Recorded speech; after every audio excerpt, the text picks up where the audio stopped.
Chief minister जनाब केसीआर साहब जो है आज से 2 दिन पहले एक प्रेस कॉन्फ्रेंस किए थे प्रगति भवन में। और मरकज़ी बजट जिस दिन पेश किया गया था उस प्रेस कॉन्फ्रेंस में जो है मुख्तलिफ़ उमूर पर गुफ्तगू की है।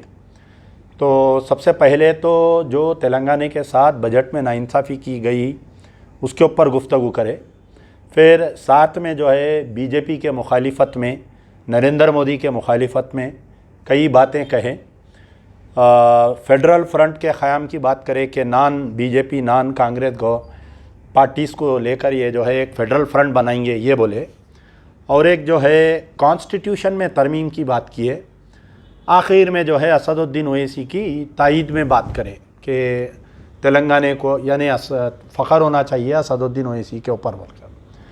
तो सबसे पहले तो जो फेडरल फ्रंट की बात करे थे मैं उसके ऊपर गुफ्तगू करूँगा कि जैसा कि आप लोग जानते हैं कि फेडरल फ्रंट का जो क़याम की सीएम साहब की बात होती है ये हर थोड़े दिन को यानी इलेक्शन से करीब में बीजेपी को डराने के लिए फेडरल फ्रंट की बात करते। 2018 में जब अचानक से इलेक्शन करवाए थे उससे पहले भी फेडरल फ्रंट का क़याम करने की बात करे, लेकिन ख़ुद जाके बाद में बीजेपी के एनडीए के गोद में बैठ गए और बीजेपी की तायीद की है। दूसरी चीज़, एक तरफ जो है बीजेपी के ख़िलाफ़ में प्रेस कॉन्फ्रेंस कर रही, उसी प्रेस कॉन्फ्रेंस में जो है ये पेशे ख़यास आ रही कर रही कि उत्तर प्रदेश में आने वाले इलेक्शन में बीजेपी इलेक्शन जीतेंगी बोल रही। यानी एक मानों में ज़रा गौर से सुने तो ये समझ में आ रहा कि चीफ मिनिस्टर साहब ये चाह रही कि बीजेपी जीतना उत्तर प्रदेश में, जबकि सारा मीडिया, खुद बीजेपी का जो गोदी मीडिया है वो और सारे हिंदुस्तान वर्ल्ड के लोग ऑन ग्राउंड रिपोर्ट्स जो भी हमारे को आ रहे हैं ये पेश कर रहे हैं कि आने वाले जो है समाजवादी पार्टी की मुलायम सिंह हमारे अखिलेश यादव की सरकार बनेगी वहाँ पर बोलकर वहाँ पर ही आ रही। लेकिन ऐसे मौक़ों पर चीफ मिनिस्टर साहब बीजेपी जीत रही उत्तर प्रदेश बोलना ये समझ में आने वाली बात नहीं है। या कहीं बीजेपी के फेवर में बात कर रही क्या, कभी खुशी कभी गम, कभी नाराज़, कभी ऐसी गुफ्तगू कर रहे हैं। और एक दूसरी चीज़ जो है कि कॉन्स्टिट्यूशन में तरमीम की जो बात बोल रहे हैं ये बहुत भयानक बात है कि जब से आरएसएस क़याम हुई, देश आज़ाद हुआ, आरएसएस के जो भी बड़े वीर सर्वाकार से लेकर आपके हेडगेवर तक जो भी किताबें लिखे हैं आरएसएस के फाउंडर से लेकर आज की तारीख़ तक, आपको मालूम होना चाहिए कि कहीं ना कहीं कॉन्स्टिट्यूशन में तब्दील की ये बात करते रहते हैं ये लोग। जो दलितों को, एसटीज़ को जो कॉन्स्टिट्यूशन में जो दिया गया है वो रिज़र्वेशन को बर्खास्त करने के लिए, और आरएसएस का एक हिडन एजेंडा है कि डॉक्टर भीमराव अंबेडकर साहब के दौर में जो कॉन्स्टिट्यूशन लिखा गया था जिसमें अक़लियतों को, माइनॉरिटीज़ को, ख़ासतौर मुसलमानों को जो राइट्स दिए गए हैं, कहीं ना कहीं वो राइट्स को बर्खास्त करना ये आरएसएस की एक थिंक टैंकर्स है। आरएसएस वाले वक्फे से ये बात करते आ रहे हैं और वही बात को हमारे चीफ मिनिस्टर साहब आज दोहराना, ये बात हमको समझ में नहीं आ रही है कि कॉन्स्टिट्यूशन में तरमीम लाना ये केसीआर साहब चाह रही। क्या ये आरएसएस के इशारे पे इन्हों बोल रहे हैं, ये बात समझ में नहीं आ रही है। अब रही बात बीजेपी के ख़िलाफ़ में जो बात बोल रहे हैं कि आप देखिए कि ये केसीआर साहब की और बीजेपी की दोस्ती ये बहुत पुरानी बात है। ये जब यूपीए 2 का इलेक्शन हुआ था, यूपीए 1 की गवर्नमेंट ख़त्म होने के बाद में अभी यूपीए 2 फॉर्म नहीं हुआ था, एक इलेक्शन हुआ था। कुछ लोग पेश ख़यास आराई कर रहे थे कि बीजेपी आएंगी और एल के अडवाणी साहब इसके चीफ में प्राइम मिनिस्टर ऑफ इंडिया बनेंगे। सबसे पहले इंडियन पॉलिटिशियन थे केसीआर साहब जाके जो है एल के अडवाणी साहब को मिल के प्राइम मिनिस्टर बनने की पेशे ख़यास आराई करते हुए उनको मुबारकबाद बोले और टीआरएस आपके साथ है बोलकर ये बयान दिए थे या नहीं दिए थे। जो लोग सियासी सोच बूझ रखते हैं या सियासी फ़िक्र रखते हैं या सियासी मालूमात रखते हैं उनको ये बात मालूम होनी चाहिए कि सीएम केसीआर साहब एल के अडवाणी से मिले थे या नहीं मिले थे। खैर जाने दीजिए। अब जो है कि 2014 का इलेक्शन हुआ, टीआरएस पार्टी पावर में आई। पावर में आने के बाद से लेकर आज की तारीख़ तक 8 साल का अरसा गुजर गया। 8 साल के अरसे से टीआरएस जो है बीजेपी के साथ, हर मुद्दे पे बीजेपी के साथ है। ट्रिपल तलाक की बिल पेश की गई, शरीयत में मुदाखलत की गई। मुसलमानों के वास्ते जो है शरीयत सबसे पहली चीज़ है, अगर शरीयत नहीं है तो मुसलमानियत नहीं है, समझिए आप। तो मुसलमानों के ख़िलाफ़ में इतनी भयानक बिल पेश की गई और टीआरएस जाके बीजेपी की तायद करी या नहीं करी, ये बताइए आप। आज आप बीजेपी की मुखालिफत कर रहे हैं। मैं चीफ मिनिस्टर केसीआर साहब को एक बेहतरीन सियासतदान समझता था कि एक अच्छा तेलंगाना एजिटेशन चलाए, बग़ैर ज़्यादा एहतजाज के 12 साल में तेलंगाना लाए। लेकिन आप मोदी को पछाड़ने में 8 साल लगा दिए, आज बोल रहे हैं कि मोदी ऐसा है, मोदी वैसा है। तो आपकी वो सियासी सूझबूझ कहाँ पर गई थी कि हम तो शुरू दिन से बोल रहे हैं कि ये जो है हिंदुस्तान के लिए ख़तरा है मोदी, बोल के हम शुरू दिन से बोल रहे हैं। आज आप बोल रहे हैं कि उनके 10 साल में से जो है 8 साल गुजर गए, अब उनको जाना चाहिए। तो आज आपको कैसा फ़िक्र हो गई, ये बात समझ में नहीं आ रही है। आर्टिकल 370 पेश की गई बीजेपी की तरफ से बिल बर्खास्ती की, यानी आर्टिकल 370 को बर्खास्त करके कश्मीर को 3 टुकड़े करने की। टीआरएस साथ है, बीजेपी के साथ गई। प्रेसिडेंट का इलेक्शन हुआ, टीआरएस बीजेपी के साथ है।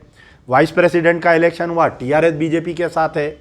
यूएपीए कानून लाया गया, मीसा, नासा, टाडा, पोटा, ये तमाम कानून, जबकि ये हिस्ट्री है कि मुसलमानों के ख़िलाफ़ में इस्तेमाल किए गए और सैकड़ों मुसलमानों को जेल में डाल दिया गया।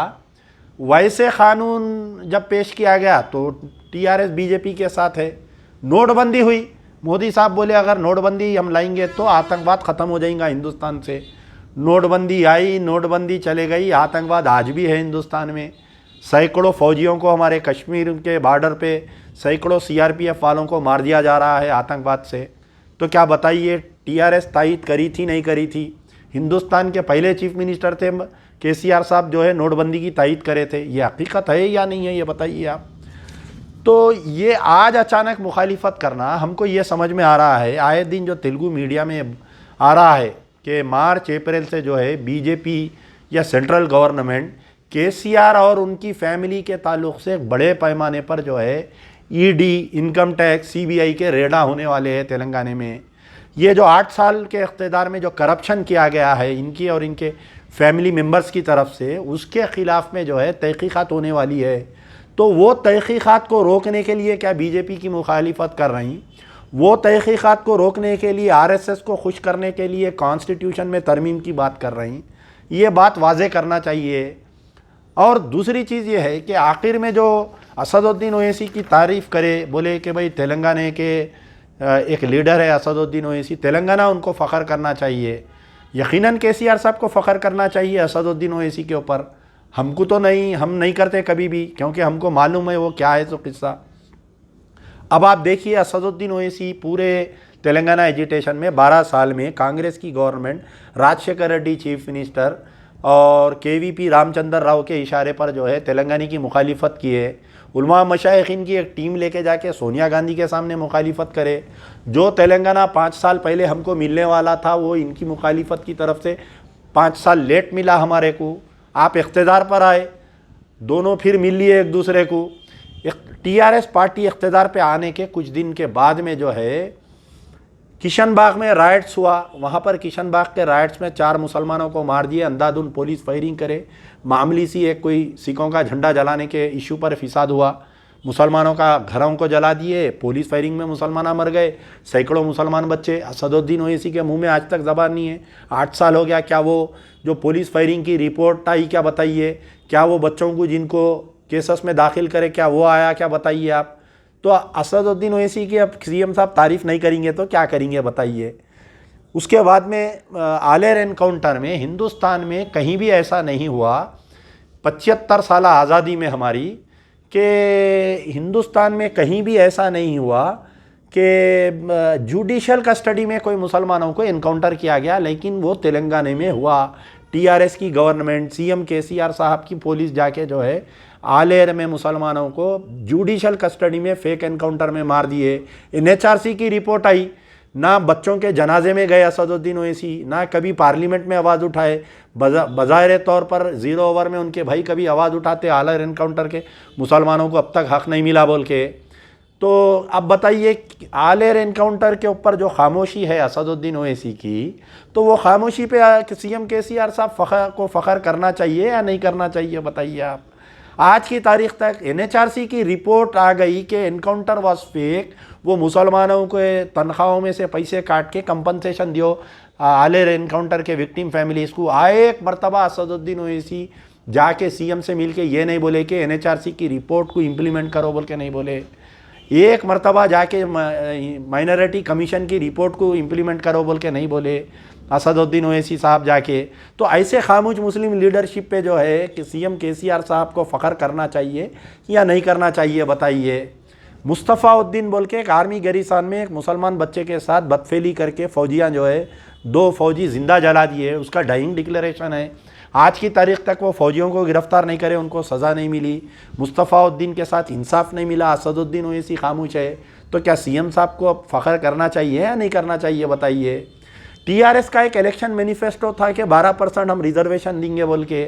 8 साल हो गया, आज की तारीख तक टीआरएस वाले मुसलमानों को रिजर्वेशन नहीं दिए। एक मरतबा भी असदुद्दीन ओवैसी जाके नहीं पूछे। तो अब क्या असदुद्दीन ओवैसी पे सीएम केसीआर को फ़ख्र होना चाहिए या नहीं होना चाहिए। मक्का मस्जिद ब्लास्ट हुआ था कांग्रेस के दौर में, सीबीआई रेड जो है सीबीआई इन्वेस्टिगेशन करी, बाद में एनआईए इन्वेस्टिगेशन करी, तमाम कातिल को बाइज्जत बरी कर दिया गया मक्का मस्जिद ब्लास्ट केस के। असदुद्दीन ओवैसी साहब जाके जो है सीएम को ये नहीं बोले कि साहब मक्का मस्जिद जो है तेलंगाना की एक मुसलमानों की मुक़द्दस मुकाम है, उसके अंदर जो बम धमाका हुआ पूरे कातिल बाइज्जत बरी हो गए। बहैसियत तेलंगाना गवर्नमेंट जो है हम अपील पे जाना चाहिए, ये फ़ैसले के लोअर सीबीआई कोर्ट के फ़ैसले के ख़िलाफ़ में हम जो है अपील पे जाना चाहिए बोल के क्या बोले, क्या बताइए आप। तो अब जो है ऐसे खामोश लीडर के ऊपर सीएम केसीआर साहब को फ़ख्र करना चाहिए या नहीं करना चाहिए। वटोली में एक वाक़या पेश आया था जहाँ पर 6 मुसलमानों को ज़िंदा जला दिया गया, बाइज्जत बरी हो गए पूरे कातिल। असदुद्दीन ओवैसी कभी मुतालबा नहीं करे कि ये बाइज्जत कैसा बरी हो गए वटोली के कातिल बोल के। तो सीएम केसीआर साहब को फ़ख्र करना चाहिए या नहीं करना चाहिए बताइए। आपके टास्क फोर्स ऑफिस ब्लास्ट जहाँ पर मुसलमानों को बाइज्जत मुस्लिम तंजीमों में धमाकों में जो फासिस्ट फोर्सेस बाइज्जत बरी हो रही, तो गवर्नमेंट खामोश है। एक जो है task force office blast case हुआ था, कुछ मुस्लिम बच्चों को गिरफ्तार करे थे, 12 साल उनको जेल में रखे, अदालत से बच्चे 12 साल के बाद में जेल में अदालत से फ्री हुए। ये तेलंगाना गवर्नमेंट, ये केसीआर की गवर्नमेंट जो है इमीडिएट जाके सेकेंड डे अपील करी। जहाँ पर मक्का मस्जिद के कातिल बाइज्जत बरी हो गए, अपील नहीं कर रही, वटोली के कातिल बाइज्जत बरी हो गए, अपील नहीं कर रही। Task force office blast case में मुसलमान बाइज्जत बरी होते ही जाके हाई कोर्ट पे अपील करे। तो असदुद्दीन ओवैसी जाके ये नहीं पूछे कि साहब आप एक तरफ जो है मक्का मस्जिद के कातिल बाइज्जत बरी हो रहे हैं तो खामोश है, वटोली के कातिल बाइज्जत बरी हो रहे हैं तो खामोश है, वहीं आप ये बच्चे मासूम बच्चे 12 साल जेल में रहे, अदालत से बाइज्जत बरी हुए, आपकी गवर्नमेंट अपील पे कई गुजारी बोल के नहीं पूछे। तो ऐसे मुस्लिम लीडरशिप पे असदुद्दीन ओवैसी के ऊपर जो है सीएम केसीआर फ़ख्र करना चाहिए या नहीं करना चाहिए बताइए। अब माइनॉरिटीज़ की बजट का आप बात करेंगे तो पिछले 8 साल में जो है 2000 करोड़ का ऐलान होता, लेकिन पैसे मिलते कितने, 300 करोड़ 200 करोड़ रुपए हमको मिलते। तो क्या आप बताइए, ऐसे कभी असदुद्दीन ओवैसी एहतजाज नहीं करते माइनॉरिटीज़ के बजट के ऊपर। आपके वक्फ बोर्ड के कमिश्नरेट देते बोले, टीआरएस का इलेक्शन मैनिफेस्टो है ना, वक्फ बोर्ड का कमिश्नरेट देते बोले, 8 साल हो गया आज तक वक्फ बोर्ड कमिश्नरेट नहीं मिला। असदुद्दीन ओवैसी कभी सवाल नहीं करते। 5 साल से रिकॉर्ड रूम को लाख है, हम बड़े बड़े केसेस हार जा रहे हैं। दरगाह इसाक मदनी रहमतुल्लाह, दरगाह हुसैन शाह वली का केस हम हार जा रहे हैं, हम घुटाला बेगमपेट की ईदगाह का केस हार जा रहे हैं, हज़ारों करोड़ रुपए के वफ़ के जायदाद तबाह हो जा रहे हैं। कभी असदुद्दीन ओवैसी या अकबरुद्दीन ओवैसी बजाय तौर पर असेंबली में आवाज़ उठाते, लेकिन ऑन ग्राउंड कुछ भी नहीं होता। तो ऐसे लीडर पे असदुद्दीन ओवैसी जो वक्फ बोर्ड की कमिश्नरेट का मुतालबा नहीं करते, वक्फ बोर्ड का लाख खुलाने की बात नहीं करते, रिकॉर्ड रूम का, तो ऐसे खामोश लीडर पे केसीआर साहब को वाकई फ़ख्र करना चाहिए। अब रही बात, ये सब हो गया, मसा बताइए आप, बीजेपी के रूल्ड स्टेट में कहीं भी मसाजिदों को शहीद नहीं किया गया, लेकिन हमारे तेलंगाना में जहाँ पर हमारे सेकुलर चीफ मिनिस्टर है, वहाँ पर जब तेलंगाना एजिटेशन चल रहा था, कांग्रेस का दौर था, मस्जिद Umar Farooq airport, Shamshabad airport, Rajiv Gandhi international airport बनाते वक्त जब शहीद हो गई थी, तो ये महमूद अली साहब बहैसियत अक़लियती सेल के सदर वहाँ पर आके हमारे साथ नमाज़ पढ़ के ये बोले कि तेलंगाना अलग होगा, हमारी सरकार आएंगी तो हम उसी मुकाम पर मस्जिद को बना देंगे हम बोले। लेकिन वो कांग्रेस के पीरियड में जो मस्जिद शहीद हुई उसको तो बनाना दूर की बात है। आप जो है ये जो नई मस्जिद जो शहीद हो गए 5 मसाजिद, हाँ, ये एक खाना मस्जिद को शहीद कर दिया गया अंबरपेट में। असदुद्दीन ओवैसी के मुंह में ज़बान नहीं है, इलेक्शन में तकरीर करे अंबरपेट पे के बोले कि अनखरीब मस्जिद बनेंगी नहीं तो मैं एहतजाज करूंगा, बोले आज की तारीख तक मुंह में ज़बान नहीं है। कभी एक खाना मस्जिद का उनके एमएलए असेंबली में आवाज़ नहीं उठाते, कभी वो उलमा मशाइखीन जो तायद करे थे असदुद्दीन ओवैसी के बोलने पर टीआरएस को, कभी जाके सीएम से सवाल नहीं करते। तो ऐसे मुसलमान लीडर पे केसीआर साहब खुश होना चाहिए या नहीं होना चाहिए? एक खाना मस्जिद पे खामोश असदुद्दीन ओवैसी। कुत्तागुड़म में मस्जिद को शहीद कर दिया गया फॉरेस्ट एरिया में। आज तेलंगाना का मसला है, कभी आज तक एक मरतबा कुत्तागुड़म की मस्जिद को जाके असदुद्दीन ओवैसी नहीं देखे, उनके एमएलए नहीं देखे, खामोश बैठे हुए हैं। नारायणपेट में 200 साल पुराना आशूर खाना शहीद कर दिए रोड वाइडनिंग के नाम पर, कभी असदुद्दीन ओवैसी एहतजाज नहीं करे, उन्होंने या उनके एमएलए। सेक्रेटेरिएट में 2 मसाजिद को शहीद कर दिए नए सेक्रेटेरिएट बनाने के वास्ते। आप बताइए कहीं भी कोई ऐसा बीजेपी के रूल स्टेट में भी नहीं हुआ होगा सेक्रेटेरिएट बनाते वक्त मस्जिद को शहीद कर देने की बात है। सबसे पहले जो है मैं बहैसियत अमजदुल्ला खान जब ये आवाज़ उठाया तो लोग मुझे बोले कि भाई आपके ऊपर केस बुक होगा, ऐसा होगा वैसा होगा। महमूद अली साहब बयान दिए कि मस्जिद शहीद नहीं हुई, एक मीनार गिरा, ऑन रिकॉर्ड बयान है ना, आज भी है बयान, सोशल मीडिया पे मुसलमान देख सकते हो बयान को। ये बयान दिए कि एक मीनार गिरा है और मस्जिद को कोई नुकसान नहीं हुआ बोले उन्होंने। तो उसके बाद में सीएम साहब बोले कि नहीं मस्जिद को जो है शहीद कर दिया गया है, हम नया मस्जिद बनाएंगे बोल के बोले। और असदुद्दीन ओवैसी साहब इमीडिएटली ट्वीट करे उसके ऊपर वेलकम करते हुए। तो आप तो असदुद्दीन ओवैसी तो ट्वीट खेलते रहे, सीएम केसीआर असदुद्दीन ओवैसी और महमूद अली झूठ बोलते रहे कि मस्जिद शहीद नहीं हुई। बाद में बात वाज़ेह हो गई कि दोनों मसाजिद को शहीद कर दिए। 2 साल का अरसा हो गया, फाउंडेशन स्टोन रख के तकरीबन 6 महीने हो गया, आज की तारीख तक वो मस्जिद की तामीर की बात नहीं कर रहे कोई भी। वो उलमा मशाइखीन जो टीआरएस की तायद करे थे इलेक्शन में, उनमें हिम्मत नहीं है जाके पूछने की। तो क्या आप सीएम केसीआर साहब ऐसे मुस्लिम लीडर जो मस्जिद की शहादत पे खामोश बैठे हुए हैं तो उनकी जो है तायद करेंगे नहीं करेंगे, उनकी तारीफ बताइए आप। अब रही बात मुसलमानों के 5 कॉन्स्टिट्यूशन हैं, आपके हज कमेटी है, वक्फ बोर्ड है, माइनॉरिटी फाइनेंस कॉरपोरेशन है और आपके उर्दू एकेडमी है। ऐसे जो किसी पर भी एक चेयरमैन नहीं है। चीफ मिनिस्टर साहब बीजेपी से डर के अपने कैडर को खुश करने के लिए 120 कॉरपोरेशंस पे चेयरमैन बोर्ड ऑफ डायरेक्टर्स डाले। माइनॉरिटी फाइनेंस कॉरपोरेशन पे चेयरमैन नहीं है 2 साल से, हज कमेटी पे चेयरमैन नहीं है 2 साल से। वक्फ बोर्ड का टर्म कंप्लीट हो गया, वक्फ बोर्ड का टर्म कंप्लीट होने से पहले नई बॉडी की कॉन्स्टिट्यूशन, नए चेयरमैन का कॉन्स्टिट्यूशन नहीं करे। उर्दू एकेडमी लावारिस का दफ्तर बना हुआ है। तो अब असदुद्दीन ओवैसी कभी जाते नहीं, मुतालबा करते नहीं, तो अब ऐसे मुस्लिम लीडरशिप पे फ़ख्र करेंगे नहीं करेंगे केसीआर साहब बताइए। 22 यूनिवर्सिटीज़ है तेलंगाना में, 22 यूनिवर्सिटीज़ में से 18 के वाइस चांसलर्स का अपॉइंटमेंट हुआ। एक भी यूनिवर्सिटी पे मुसलमान को वाइस चांसलर नहीं बनाए। असदुद्दीन ओवैसी खामोश है। तो अब क्या बताइए आप जो है ऐसे खामोश मिजाज मुस्लिम लीडर के ऊपर चीफ मिनिस्टर फ़ख्र करना चाहिए या नहीं करना चाहिए बताइए आप। आपके पब्लिक सर्विस कमीशन फॉर्म हुआ, जो अहम इदारा है कि कहाँ पर कितने मुसलमानों को जायदाद मिल रही नहीं मिल रही, 4% रिजर्वेशन इम्प्लीमेंट हो रहा नहीं हो रहा, वो इदारे में जो है पब्लिक सर्विस कमीशन में हमेशा से यूनाइटेड आंध्र प्रदेश में कोई भी गवर्नमेंट रहने दो, टीडीपी की गवर्नमेंट रहने दो, कांग्रेस गवर्नमेंट रहने दो, एक मुसलमान नुमाइंदा रखते हैं। लेकिन आज का जो पब्लिक सर्विस कमीशन फॉर्म हुआ, एक भी मुसलमान को उसके अंदर वोट नहीं मिला। ना 18 वाइस चांसलर्स में कोई एक काबिल मुसलमान दिखा हमारे को तेलंगाना में सीएम साहब को, ना पब्लिक सर्विस कमीशन के उसमें मिला। तो ये बातें जो है हमारे चीफ मिनिस्टर साहब की, जो मुखालिफ बीजेपी है, ये सिर्फ सियासी ड्रामा है। आने वाले जो तूफ़ान को रोकने के लिए ईडी, एंटी आपके सीबीआई के रेडों को और इनकम टैक्स के रेडों को अपने अफराद ख़ानदान को बचाने के लिए बारगेनिंग कर रहे हैं। खाली मैं फेडरल फंड बनाता हूँ और जो कॉन्स्टिट्यूशन में तरमीम की बात कर रही और जो यूपी में बीजेपी जीतेंगी बोल रही, आरएसएस को खुश करके बीजेपी से मामला करने के लिए केसीआर साहब का बयान है। अब असदुद्दीन ओवैसी की क्यों तारीफ़ करे, वो तो पूरा मैं पोस्टमार्टम कर दिया, सुने आप लोग पूरा। तो ये बातें थे, मुसलमानों को इसके अंदर जो है ज़्यादा उनके प्रेस कॉन्फ्रेंस से खुश होने की ज़रूरत नहीं है, उल्टा और चौकन्ने हमको रहना चाहिए। शुक्रिया।